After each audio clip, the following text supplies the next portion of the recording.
भर्गु के बताए हुए चक्षु ब्रह्म की उपासना का फल सहित वर्णन। याज्ञवल्क्य ने कहा, उससे किसी आचार्य ने जो भी कहा है वह हम सुने। जनक, मुझसे विष्णु के पुत्र भर्गु ने कहा है कि चक्षु ही ब्रह्म है। याज्ञवल्क्य, जिस प्रकार मार्तमान प्रतमान आचार्यवान कहे, उसी प्रकार उस वाषण ने चक्षु ही ब्रह्म है ऐसा कहा है, क्योंकि न देखने वाले को क्या लाभ हो सकता है। किंतु क्या उसने तुम्हें उसके आयतन और प्रतिष्ठा भी बतलाई है? जनक, मुझे नहीं बतलाई। याज्ञवल्क्य, हे सम्राट, यह तो एक ही पाद वाला ब्रह्म है। जनक, याज्ञवल्क्य जी, वह हमें आप बतलाइए।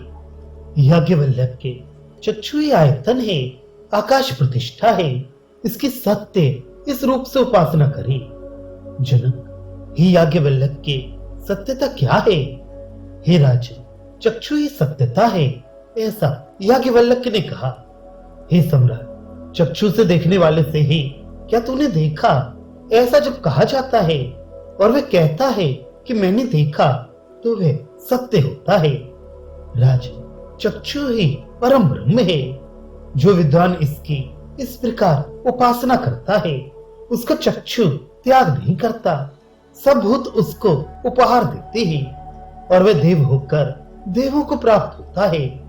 मैं आपको हाथी के समान हृष्ट पुष्ट बैल उत्पन्न करने वाली 1000 गौएं देता हूं, ऐसा विधेयराज जनक ने कहा।